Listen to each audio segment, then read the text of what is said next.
ఆయిలే లేకుండా హెల్తీగా స్నాక్స్ చేస్తున్నాం కదండి. ఈరోజు మష్రూమ్స్తో స్నాక్ అయితే చూపిస్తున్నాను. టేస్ట్ చాలా బాగుంది, అసలు చేసుకోవడం మిస్ అవ్వద్దు.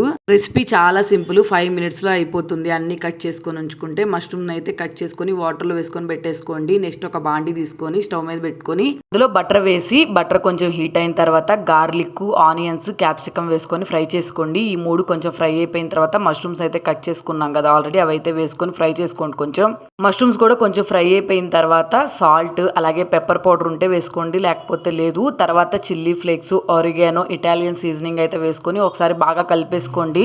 అన్ని బాగా కలిసిన తర్వాత కొంచెం మైదా పిండి వేసుకోండి. 2 టేబుల్ స్పూన్ల వరకు. మైదా వద్దంటే గోధుమ పిండి అయినా వేసుకోవచ్చు. మైదా వేసుకొని మైదా కొంచెం ఫ్రై చేసుకొని, ఫ్రై అయిపోయిన తర్వాత పాలు అయితే వేసుకోండి. 1 గ్లాసు పాలు వేసిన తర్వాత కొంచెం చిక్కగా అయిపోతుంది, ఇలా క్రీమీగా. ఒకవేళ మీరు ఇన్స్టెంట్గా చేసుకోవాలనుకుంటే ఫ్రెష్ క్రీమ్ అయినా వేసుకోవచ్చు. వేడి వేడిగా తింటుంటే టేస్ట్ అయితే నమ్మరు కానీ నిజంగా చాలా బాగుంది. ఇందులో కావాలనుకుంటే చీజ్ కూడా వేసుకోవచ్చు. నేనైతే ప్రెసెంట్ చీజ్ వేయలేదు. మా పిల్లలు అయితే చాలా ఇష్టంగా తిన్నారు, బాగుందని చెప్పి. కన్ఫామ్గా ఈ సమ్మర్లో మీ పిల్లల కోసం ఒకసారి ట్రై చేయండి, వాళ్ళ ఫేవరెట్ రెసిపీ అవుతుంది. నచ్చితే మాత్రం ఖచ్చితంగా సబ్స్క్రైబ్ చేసుకొని వెళ్ళండి.